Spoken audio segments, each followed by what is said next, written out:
All right, we're back on episode 186 of Catfish on Ice. This is your host, Chad Minton.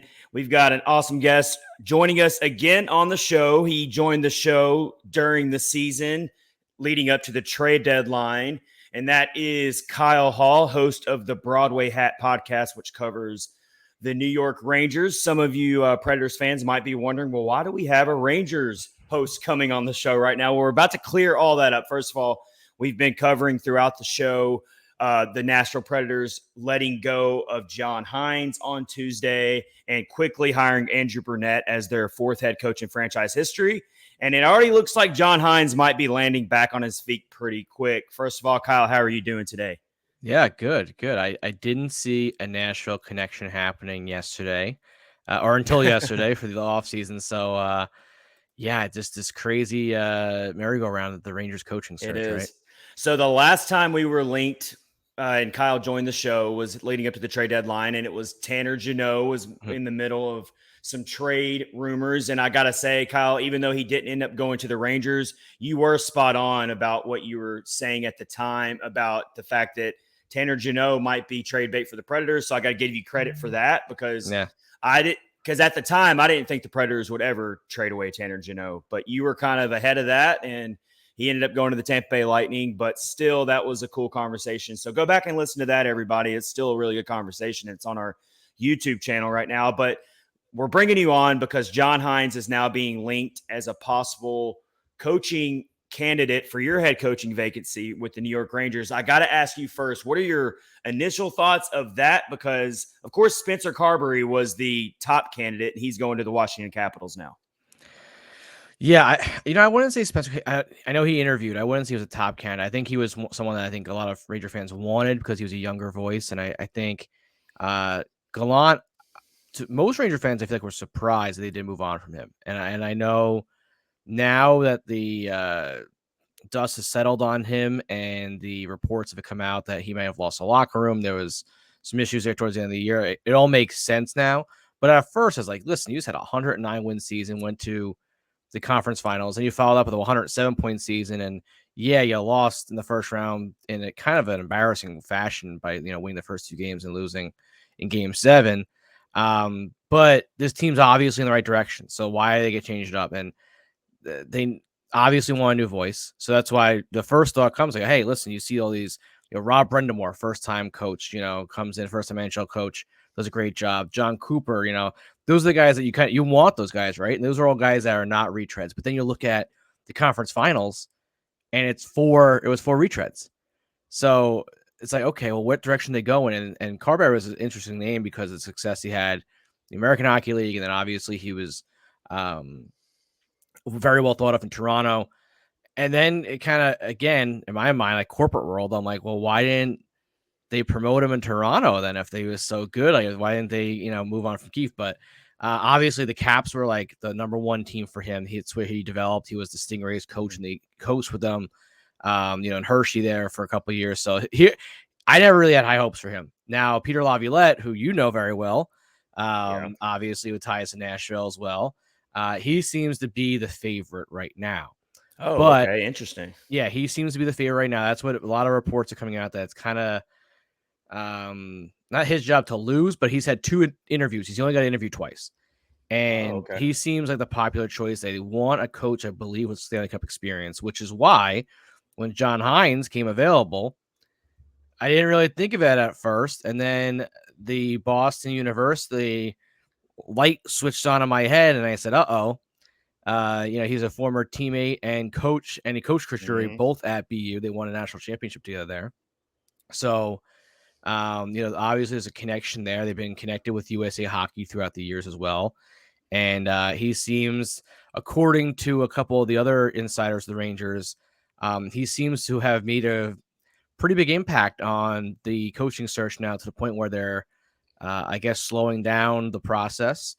But there's another factor in this whole thing too. Kyle Dubas ending up in Pittsburgh now, and the possibility of Mike Sullivan getting released from Pittsburgh, a former coach of the Rangers, who was the assistant coach with John Tortorella for a couple years there. And apparently they love him as well. So Now there's a couple new options A possibly. lot of moving there. parts. Yeah, so it's just like I said, it's a merry-go-round. It's just one rumor after another. I'm just happy Mike Babcock seems to have gotten his interview and moved on. He seems like he's not doing a job. But yeah, and there's a lot of natural connection there between Laviolette. So and here, if I wow, that's crazy. So the last two head coaches in Preds history are now maybe you could say the top two candidates to fill the Rangers job. That's just blew my mind there.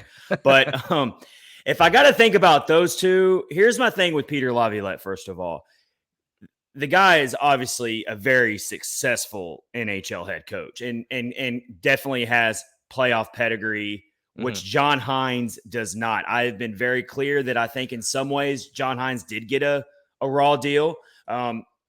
He, it's a results oriented business, but there were some excuses that you can throw out there for John Hynes, mostly with this past season, with all the injuries that did occur. And somehow the team fell only 3 points shy of qualifying for the postseason. Again, the team did make the postseason every year except for this past season under John Hynes. So you've got that going for you, but then you look at his dismal postseason record as a head coach. I mean, it is flat out awful. 3-11 with the Predators, and two of those wins took double overtime at home against the Hurricanes, and then the other one was a win in the Stanley Cup qualifiers, which, I mean, come on now. Let's just throw that out altogether, except for the record book. So there's no success in the playoffs whatsoever for a John Hynes-led team, whereas at least Peter Laviolette has that pedigree. I don't know. I can't figure out. I mean, I'm not trying to be mean here, but I just can't figure out how John Hynes would be a good fit for the Rangers, because the Rangers, as you said, are moving in the right direction. They're going to be right back next year. They have so much talent. And it just seems, I just don't know how John Hynes fits with that. I don't see it either. And he's a defensive-minded coach, right? So, which I don't think is a good fit for this team either. I think they need an offensive-minded coach with the firepower they have up front. And like you said with the postseason, like, now, no offense to him, I'm sure Preds fans will love to hear this. I didn't think I was surprised when he got the Preds job. I saw him a ton, obviously, in New Jersey, playing the Rangers constantly, and he never impressed me. I mean, his record with New Jersey was awful. Like, he obviously had much more success in Nashville than he had in New Jersey. Maybe he had more talent. He had more talent to work with once he took over the Predators.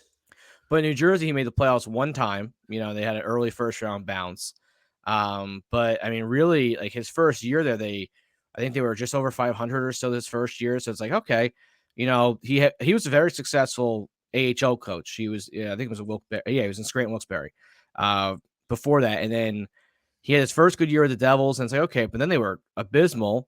And then they made the playoffs. They snuck in the playoffs. They were like, I forget what seed they were, but they weren't a very high seed. And then they got bounced out. And then it was all downhill from there. He gets fired, halfway, or not even half. I think it was the first half of the season. And then he goes to Nashville. But he turned it around, though. Like you said, he made the playoffs every year down there. But he's never made it past the first round. He doesn't have that experience there. Or not experience, but like the winning. Like Laviolette. Guy's been to 3 Cup finals. He's won a Stanley Cup. Like, if you want a guy that has a pedigree, I don't know why. I don't know how Hynes would be over Laviolette in that sense, because when you look at Laviolette's record, everywhere he goes, the guy wins. I think he's got like 20-something years of Stanley of head coaching experience. I think only 2 of them he's been under 500 in a season, and 1 he was fired, midway through the year. So I don't really count that. But yeah, he's been very successful. So I don't know. I just don't know where. But I like the hire for the Preds, though. I think Burnett's a very good young coach, and I'd had him as a candidate for the Rangers job when I first wrote an article on Belly Up Sports about it. I was like, maybe this guy deserves a second chance. Obviously, whatever happened in Florida, the guy had a great year, and then they made the right choice, right? They brought in the right name. But I just think I don't know if it's because of like the raw deal too. Like, he got fired so late. Like, now it's a weird situation with him. It is. I also look at it this way, though. If the Predators hadn't made a change at GM to Barry Trotz, then I think John Hynes is coming back for the final year of his contract. That's just me, but that's how I feel about it. But you're bringing in a new GM who wants to put his stamp on his first GM job. It's the franchise that hired him to his first NHL job as the expansion team. He is absolutely beloved here in Smashville. Other than Pecorine, I mean, give Barry Trotz a statue in front of Bridgestone Arena. I know he never won a cup, and people will laugh at that, but that's how highly regarded Barry Trotz is among Predators fans. So you kind of had to make this move here at the right time. Yes, they maybe strung John Hynes a little too deep into the offseason. Maybe you can make an argument for that. But I want to go back to when the Predators let go of Peter Laviolette, since he is being tied to the Rangers. We can talk about this a little bit. That was early 2020, and I don't think that was necessarily results oriented when the Predators decided to let go of Peter Laviolette. There was something behind the scenes going on there. There was a rift in the locker room. The team was just not meshing well. The chemistry was off. It didn't make sense with the talent you had on the ice. The team was 19, 15, and 7. And at the time, I could not believe that they decided to fire Peter Laviolette midseason. I thought if they were going to let go of Peter Laviolette, it was going to be in the upcoming offseason. I did not see a midseason firing. So when they brought on John Hynes so abruptly, it was just so strange to me at the time. I didn't understand it. I thought they would go the interim tag route and then do their coaching search in the 2020 offseason. Of course, the pandemic changed everything and stopped the season. And then, you know, the rest is history. The Preds come back in the Stanley Cup qualifiers and they get knocked out really ugly. They didn't even have any energy. I don't really hold that against John Hynes because that was just an odd scenario all the way around to go play a Stanley Cup qualifier in the bubble. You've been off all summer. There's a global pandemic going on. I mean, I'm not going to hold that against a head coach that his team came out and played a little uninspired. But John Hynes, absolutely, if he were to become the next coach of the New York Rangers, he connects well with veterans, is what I've always understood. He's a player's coach. He's definitely defensive minded. I definitely think that he's going to mesh better with a veteran laden team over a younger team, which is what the Predators are shifting to. The Predators have become a much younger team just over the last season. So I want someone that can come in and kind of fire up these veterans again. But there's a lot of young talent. You know, you got Kakko, you have Lafreniere, you have Keandre Miller, all these young guys at Hedel that need a little bit of a kick in the butt, but also they need some nurturing as well. And I just don't think like John Tortorella is not the guy for this type of team. You know, you need a guy who can kind of come in, be a player's coach, but also kind of be a little stern with these guys. And I thought Gallant was that guy. But it seems as though he didn't have the structure, which I think maybe Laviolette, but he's a guy who is known to go lean on his veterans too. That, you know, he kind of pushes the young guys to the wayside. But yeah, that's why maybe Carberry was the guy that they should have went after. But well, I mean, I don't think that's against the Rangers. I mean, like you said, that the writing was on the wall that he was going to go to the Washington Capitals. So I don't think it's so much that the Rangers did anything wrong by not getting him, but I do think he was the top, in my opinion, he was the top candidate in the market. I'm very pleased that the Predators were able to get Andrew Brunette. I'm jumping up and down about that. I love the hire for the Predators' perspective. For the Rangers, I mean, I'm going Peter Laviolette over John Hynes any day if we're having to pick between those two. And I definitely have always been against, I know it's going to always be this way, but the way the league just constantly gives third and fourth chances to some of these failed head coaches just is always kind of, it's just weird to me because, and I'm glad that the Predators are going for an up and coming coach in Brunette, who's going to get his first full-time gig without the interim tag. So that's cool. So for the Rangers perspective, Peter Laviolette's proven. I think he could move into that team quickly behind the bench and keep that team competitive and all that. Whereas I think John Hynes is a big risk, and I don't see a high ceiling from that hire. Is my problem with Hynes and the Rangers. I don't either, and that's why I was so surprised when the Nashville hired Hynes or got rid of Laviolette for Hynes the first time. I was like, what are they? You know, that's interesting. You got a guy who just came off of, I think he won 2 division titles there, right, in a row. Was the President's Cup the year before or the year before that? Yeah, he won so he took him to the Cup final in 2017 out of nowhere. Very similar to what the Florida Panthers are doing this year. Bottom seeded team. At the time, they were the first ever bottom seeded team to make it to the Stanley Cup final. Since then, the Canadians have done it, and now the Panthers have done it. So he takes that team that barely squeaked into the playoffs to the Cup final, and they lose to a very dynasty-like Pittsburgh Penguins team. Yeah. So no harm, no foul there, even though that was so heartbreaking. And then the following year, you make the President's Trophy. You lose in 7 in the second round of the Winnipeg Jets, which was also heartbreaking.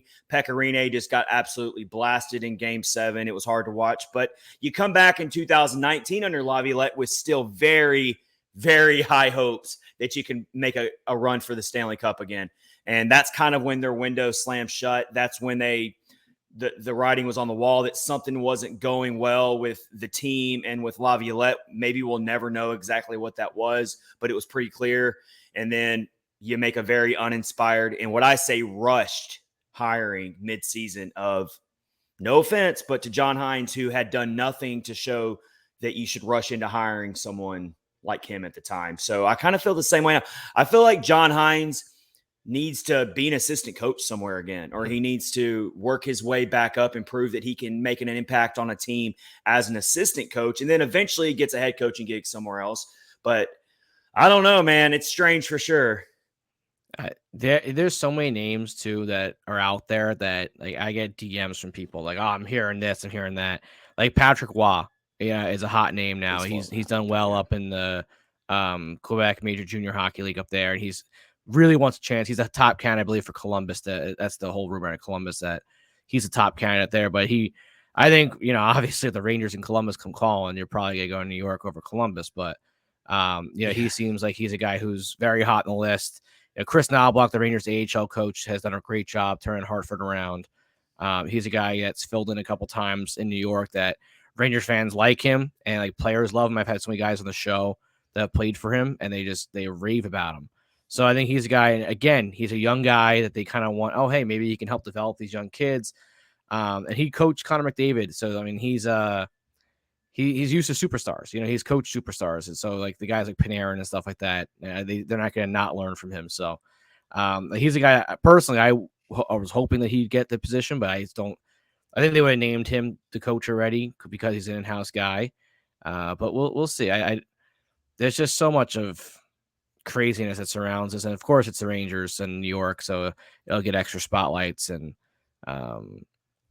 extra attention that probably no other coaching job will get other than when Toronto's opens up. And that's another thing, Sheldon Keefe, if he gets fired, he becomes a candidate too for the Rangers job. So it's never gonna end. It's never gonna end. And maybe the Rangers don't have to be in a huge rush with this right now. They can kind of let things unfold the way they are. I don't think people are beating down the door to hire John Hynes right now. Mm-hmm. So if Drury, the Rangers GM, if he really decides, you know what, I like my connection with Hynes, I feel good about this, I feel like it's a safe hire, then maybe it could happen. I mean, my money, if I had to bet on it, would be, as you brought it up to me, I would think Peter Laviolette gets another chance, and I think he fits well in New York.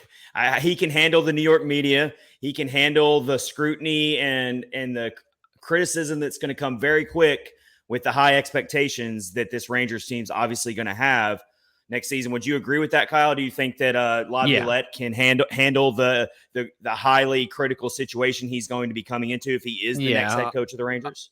Probably the best of anybody on the list that I would think of. I think that he's been around the block so many times, and he's coached in this division. And this division is a tough division. We saw this last year. It was back and forth at the top between Carolina and New Jersey, and you still have a guy named Ovechkin in the division. You still got a guy named Crosby in the division. So, he's coached here. He's coached against those guys. He's coached those guys. So I personally, not that I love him. It's not it's not a sexy hire, but it's a hire that I think is probably best for this team. But I don't think there's anyone on the market that you're like, oh, we need that guy right now. Like that's the coach to go get, right? Like there's no, was it last year or it was the year before when they hired Gallant 2 years ago. The whole thing with Rob Brendamore was like, is he gonna come back to Carolina because he wanted more for his assistant coaches? They wanted more salary for his coaches. So like he's a guy who like I think a lot of people are like, oh, throw him anything, and smartly, Carolina ponied up and paid some assistant coaches some more money. But I just think that there's no one out there that I'm like, damn, if they miss out on that guy, I'm gonna be so pissed. Like that, I don't know. But Mike Sullivan's the guy. I think Mike Sullivan's the one guy that I'm like, if he gets fired, like he's the guy you gotta get. Oh yeah, hey, what the job he's done for Pittsburgh all these years. coaching that type of a team. Yeah, he would be the absolute top candidate if somehow he became available. Seems like he's pretty loyal and wants to be in Pittsburgh, and that's not going to be broken up anytime soon. But we'll see. That's an interesting one as well. I mean, it won't be his call if Dubas comes in and wants to. And that's true. Him and Sheldon Keefe are tied at the hip. So many moving parts right now. So if he goes there and he brings Keefe down from Toronto and Sullivan's just there holding the bag, maybe he.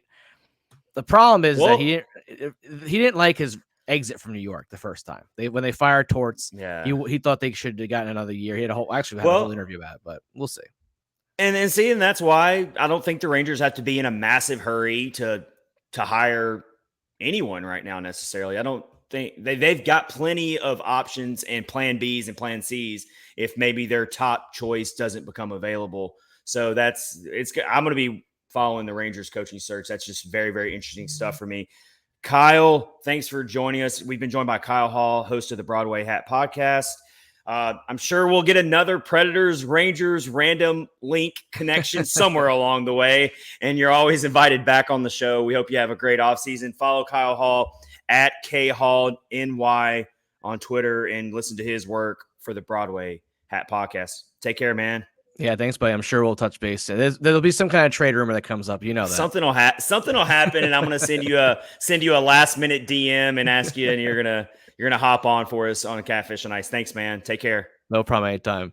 All right, and everybody, thanks for listening. This has been episode 186 of Catfish on Ice, brought to you by DraftKings and Raycon wireless earbuds. Promo codes THPN, 15% off store wide for Raycon, and of course, we're part of the Hockey Podcast Network. Everyone, have a great rest of your day.